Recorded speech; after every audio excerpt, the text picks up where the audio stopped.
Esse fazia os caras sofrerem. Marcos Assunção está com a gente. Boa noite, Marcos Assunção. Vendo isso tudo, você que batia tão bem na bola, você que acertava tanto aquela trave. O que está acontecendo com o nosso futebol e com o próprio Palmeiras, onde você ganhou bastante? Por que tanta dificuldade para jogar um futebol legal e para fazer uma transição mais rápida? Boa noite, Marcos. Boa noite, Flávio, Miller, Vampeta, todo o programa. A Zerzão aí está com vocês, participar do programa hoje. Mas foi o que o Miller falou, o Vampeta falou aí também. O futebol mudou, né? Tem jogadores que, na época do Miller, ele acabou de falar que ele ficava 1 hora lá fazendo parede para os meio-campos que chegavam para chutar. E hoje, termina um treinamento, a galera vai embora logo, né? Não ficam essa horinha ali para treinar falta, para fazer parede, para fazer finalização, treinar passe. Eu acho que o futebol mudou muito. Na minha época, a época do Miller, Vampeta, do Sérgio Soares aí, em cada time tinha 5 craques, ou mais. Eu lembro que eu ia jogar contra o Corinthians, eu ia jogar contra... Em 96 eu fui jogar contra o Palmeiras, eu no Rio Branco. Nossa, tinha Miller, Luizão, Djalminha, nossa senhora. Não sabia quem marcava, era uma seleção, né? Então, hoje em dia, para você ver um craque num time grande do Brasil é muito difícil. Então, essa vontade deles treinarem, esse gosto, esse prazer, eu digo né? Sempre quando terminava os treinamentos, eu ficava 1 hora e meia treinando falta, porque eu gostava de treinar. Eu tinha prazer de treinar. Eu tinha na minha consciência de que no domingo ou na quarta-feira ia ter um jogo difícil, e nessa 60 faltas, 80 faltas que eu treinava no treinamento, eu teria uma única e teria que fazer o gol. Então, por isso que eu ficava ali depois dos treinamentos e ficava treinando muito para que eu pudesse acertar o gol no dia do jogo. É o que o Miller falou do Rony. Ele não tem uma finalização boa, ele não é um jogador veloz. O exemplo que ele deu é muito, muito, muito bom, de que os jogadores velozes é muito difícil pensarem. Eles não pensam, eles correm, né? E então, para você pegar isso, você tem que treinar. Tá aí um treinador aí que sabe o que eu estou falando. Para você aprender as coisas, para você ficar craque nas coisas, você tem que treinar, né? E você treinando, você chega à perfeição. E eu acho que hoje em dia, em todos os quesitos, em todos os fundamentos do futebol, eu acho que falta. Acho que os jogadores estão um pouquinho preguiçosos. Se eles treinassem um pouquinho, pode ter certeza que o futebol brasileiro seria muito melhor. Da gente que está de fora, de vocês, jornalistas, de nós, ex-jogadores, de treinadores, da gente de fora, seria muito melhor a gente assistir um jogo. Culpa de quem, Marcos? O treinador tem sido vítima. A gente vê treinador sendo demitido depois de 5, 6 jogos e tal. A culpa é dos treinadores? A culpa é da cultura brasileira, né? O Miller jogou fora, a Vampeta jogou fora, eu joguei muito tempo fora. Eu dei uma entrevista essa semana dizendo que o treinador, lá fora, ele faz um contrato longo, mas é muito difícil o treinador ser mandado embora na mesma temporada. O clube que o contrata o jogador, eles esperam no mínimo 1 ano.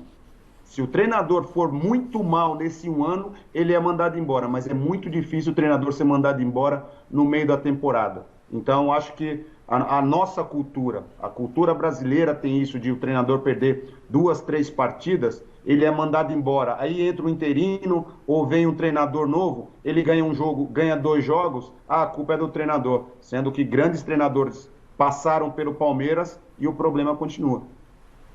Perfeito. Quer falar com o Marcos? Sim, Marcos, ainda sobre esse tema, boa noite, Celso Cardoso.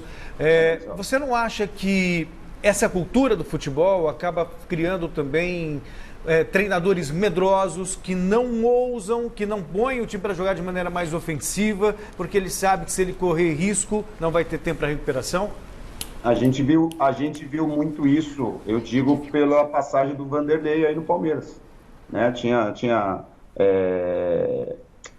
Ele ganhando jogos, ele em primeiro na Libertadores, ele no grupo de cima do Campeonato Brasileiro, ele bem na Copa do Brasil e ele foi mandado embora, né?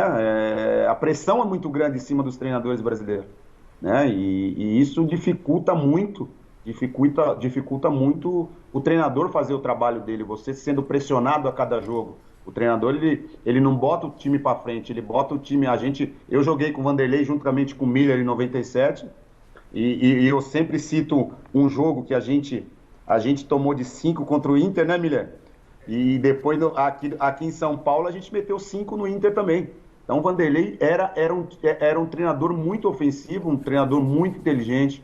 E hoje em dia, nessa passagem dele pelo Palmeiras, eu não via isso nele, um treinador ofensivo. Por quê? Porque era o tempo todo pressionado, né? Ele bem no campeonato e sendo pressionado. E é muito difícil você fazer um trabalho, não só como treinador ou jogador também, e você sendo pressionado. Imagina o jogador entrando dentro de campo e precisa ganhar. Ou o treinador precisa ganhar, senão você vai ser mandado embora. Então é muito difícil você trabalhar, mesmo vocês jornalistas, né? É muito difícil você trabalhar num ambiente pressionado.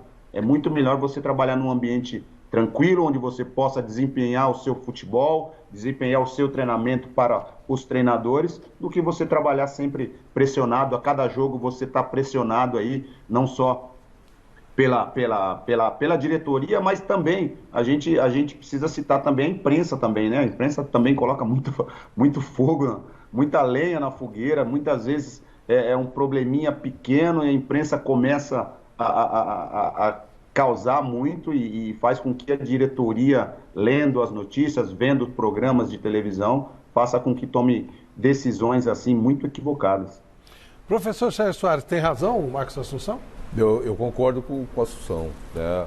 O treinador hoje, ele realmente ele entra pressionado. Por quê? Sabe que se perder 3, 4 jogos, ele vai sair. Então a qualidade do espetáculo acaba caindo em função do quê? Você não bota, como o Celso falou, você não bota o time para jogar, porque você vai pelo resultado. Então a proposta que você tem é o quê? Segurar o seu emprego. A gente tem uma reunião aí de final de ano, Flávio, os treinadores, no curso da CBF, e é muito comentado a respeito disso. Porque a gente tem um meia-culpa nisso também. Porque se eu jogar defendendo, eu sair, o Celso for jogar, eu atacar, o Celso atacar, o Vampeta atacar, vai chegar uma hora que vai entender que tem que atacar. Né? Então isso daí a gente tem meia-culpa nisso também. A gente entra pressionado, mas você precisa... O Jesus, ano passado, e o São Paulo fizeram um futebol diferente e todo mundo falou, pô, os caras descobriram o futebol. Mas só que eles chegaram aqui, eles têm respaldo da parte da direção para poder... O São Paulo fez no primeiro semestre, se nós olharmos, perdeu do Botafogo de 5, de 4, perdeu do Ituano de 5, foi desclassificado de um time pequeno aqui no Pacaembu da Sul-Americana e caiu da Copa do Brasil. O segundo semestre dele foi, você é um treinador brasileiro, teria toda essa paciência falando de resultado? Não, então o cara vai para se segurar. E isso acaba diminuindo a qualidade do jogo do futebol brasileiro. Ainda em cima de Marcos Assunção, quem jogou mais, você ou ele, Vampeta? Ele. Ô, Assunção, você jogou mais, mas o Leão te dispensou depois de um jogo que você fez 3 gols de falta, hein? Conta isso aí. Ele me mandou embora. Ele não gostava de cara que fazia gol, não, cara. Ó, não, foi o quê? Copa do Brasil, Brasileiro, Bahia e Santos, né? Você fez 3 na Fonte Nova, não foi? 98, o Miller tava lá. Fiz 3 gols, foi 3-3, Bahia e Santos, Copa do Brasil. E no outro dia o Leão me mandou pro Flamengo. Mas por que isso? Por quê? Não, eu lembro bem que 3-3 na Copa do Brasil, ele fez 3 gols de falta. Pô, fazer 3 gols de falta. Não é muito fácil. Hoje a gente não acha um que acha um no ano. Não, pra bater uma falta. Aí a Assunção fez 3, no dia seguinte a Assunção foi mandando embora pro Flamengo. Eu digo, pô, o Leão tá louco, o cara meteu 3 gols. Vou perguntar isso pro Leão. Ô, Miller, muitos gols de bolas, já que nós falamos de transição, das transições do Marcos Assunção? Então, é que tá. O Assunção, ele tinha essa capacidade não só de bater falta, mas também aquele passe por dentro, né? De 70 metros, né? A Assunção fazia isso na Vila exaustivamente em todas as partidas, né? Por isso que o Vanderlei apaixonou com ele, né? Porque jogava o Narciso improvisado em 97. Depois o Assunção pegou essa posição, ele veio da base e todo mundo dizia assim, ó, não vai ficar muito tempo no Santos, não vai ficar muito tempo no Santos, porque ele tinha muita capacidade. Mas uma coisa que ele falou aí, eu estou pensando aqui, Flávio, é o seguinte, os treinadores do nosso futebol, né, Sérgio? Eles precisam entender que posse de bola é quando você não tem um atacante de velocidade na frente. Agora, se você tem um atacante de velocidade na frente, para que você vai ficar trocando bola lá atrás? Você se limita e traz o adversário para você. É por isso que a gente vê o Jean hoje do Atlético Goianiense falhando, o Cássio falhando. Se eu tenho um atacante veloz como o Rony, como o Michael, o que eu faço? Eu troco 2 passes e jogo na bandeirinha de escanteio. Manda ele apostar a corrida que ele vai chegar. Então, essa tal da transição, ela só vai acontecer assim. Quando o jogador de meio campo tiver essa inteligência. Eu não preciso tocar pro volante, eu não preciso voltar pro zagueiro. Agora, eu peguei na bola sem olhar, joga lá na frente. As defesas jogam em linhas hoje. E no vazio, todas lá em cima joga do no cara, vazio, no tal do ponto futuro que falam aí. Quer dizer, aí o jogador vai ter futuro no clube, pô. A propósito, até uma pergunta para o Marcos Assunção nesse sentido, porque a gente vê muita falta de profundidade hoje nos jogos. O que faltam são bons lançadores ou atacantes que agridam o espaço e também se coloquem como opção, Marcos? Não, eu acho que são bons lançadores. Foi o que o Miller falou aí. Eu treinava muito. Na minha época da base no Rio Branco de Americana, eu tive um treinador que vocês aí conhecem muito bem, Miller também, o Cilinho, né? Que o Cilinho, depois dos treinamentos, ele fazia. Eu ficava de um lado do campo, o outro volante ficava numa diagonal e a gente ficava fazendo passe longo. Né? E hoje em dia, eu vejo jogos e eu não vejo isso dos jogadores, dos jogadores que jogam no meio campo, dos volantes principalmente. Né? Hoje tem muito... A bola sai do lateral direito, passa pelo zagueiro, passa pelo outro zagueiro e vai para o lateral esquerdo. Então, na nossa época, passava já no volante, o volante já fazia essa transição diretamente na minha época do Santos, juntamente com o Miller, tinha o Alessandro Cambalhota, que era muito rápido, muito veloz, e a nossa arma, muitas vezes era isso, era pegar a defesa desprevenida, né? Nessa virada de jogo, principalmente, a defesa vai tudo para um lado. Se você tem um bom passador de longa distância, ele vai pegar o lateral, porque o lateral normalmente ele vai ter que fechar ali perto do zagueiro, né? Numa diagonal. Então o nosso ponta aqui, no caso, o Rony, ele vai estar sempre livre, né? E numa jogada rápida, num lançamento de 70 metros, igual o Miller falou, a gente pegava sempre o adversário desprevenido e quando não era gol, tinha sempre um susto que a gente dava no adversário.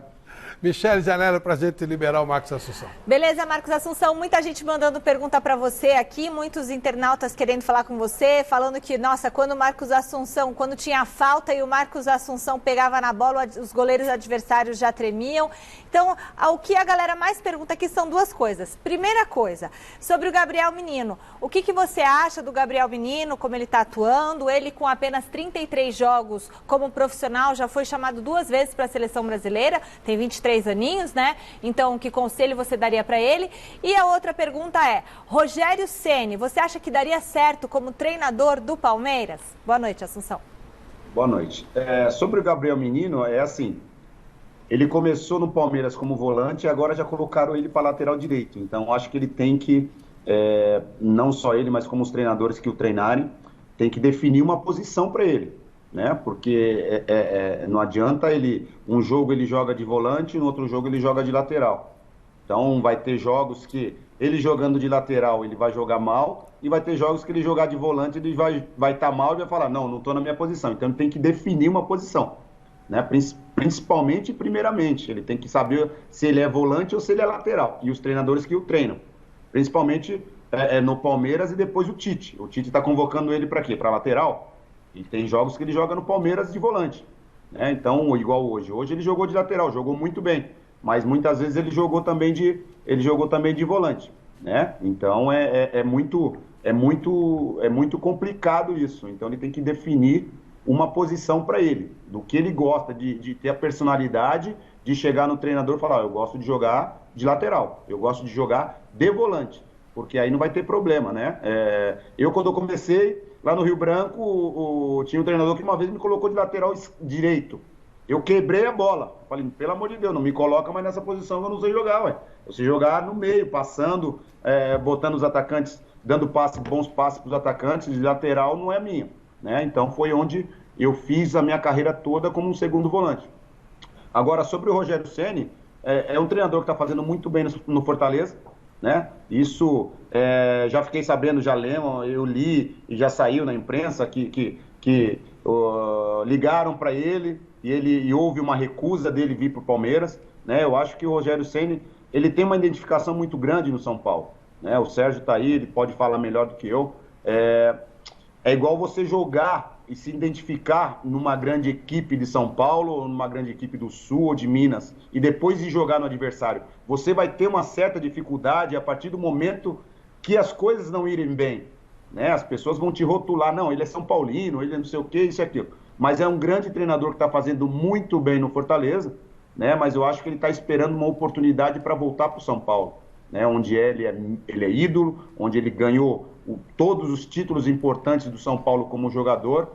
Infelizmente, foi para o São Paulo numa época ruim, inexperiente. Hoje eu vejo ele mais experiente. Eu olho o Rogério Ceni hoje como realmente um treinador, né? Que quando ele foi para o São Paulo a primeira vez, o Sérgio Soares disse aí, já está há muitos anos como treinador. Acho que o começo dele também foi muito difícil, e todo começo de profissão é difícil, né? Então, eu acho que o Rogério Ceni, para o Palmeiras, seria um excelente treinador, mas temos que ver se ele quer vir para o Palmeiras, né? Ô, seu Marcos Assunção, por gentileza, ou o senhor tira essa barba, ou o senhor tinge essa barba, porque é o seguinte... A idade chegou. Eu lembro do dia que o meu amigo Eli Coelho me chamou, depois de um torneio início, e falou assim... Tem um volante no Rio Branco que joga pra caramba. O Flávio, tal de Marcos Assunção. Pô, agora você tá de barba branca, pô. Se passaram quantos anos dessa discussão aí? Eu sei. Duas feras. Duas feras. Marcos Senna tá na Espanha, né? Tá morando lá. Marcos Senna é diretor lá, é espanholzinho, né? Eu preferi minha Caieiras aqui, interior de São Paulo, bem tranquilinho, bem de boa. De vez em quando vejo os amigos Vampeta, Milha, tem um joguinho, de vez em quando a gente se encontra. Então, para mim, tá perfeito aqui em Caieiras, pertinho de São Paulo, e sempre rever os amigos. Vampeta, fizemos meio campo da seleção junto, tenho foto com ele da seleção. Miller também na seleção, e no Santos fizemos aí bons jogos também. O Sérgio jogamos contra, né? E isso o importante é o que eu falo para os meus filhos principalmente, é cultivar as amizades que você faz na vida. Né? Isso é muito importante, quando a pessoa, vejo pouco o Sérgio, mas o Miller e o Vampeta vejo muito, e quando a gente vê uma alegria, um respeito, uma admiração que eu sempre tive, que quando eu jogava no Rio Branco eu via essas feras aí jogando, na televisão, e depois passei a jogar com ele. Então, para mim foi uma satisfação, uma alegria imensa, e principalmente depois de eu ter parado, e eles também, a gente ter essa amizade, ter cultivado essa amizade e continuar essa amizade, para mim é muito importante. Falar para os meus amigos aqui de Caieiras que eu conheço todos esses feras aí. Você é um amigo também da casa aqui da Gazeta do Mesa Redonda. Obrigado por nos atender. Vem aqui um dia desse, a gente espera, tá? Obrigado, Marcos. Vamos marcar um dia aí, eu vou com muito prazer. Tá obrigado, bom. Bom programa aí. Tchau, Miller. Tchau, rapaziada. Valeu, Marcão. Léo mandou um abraço, Léo. O Santos...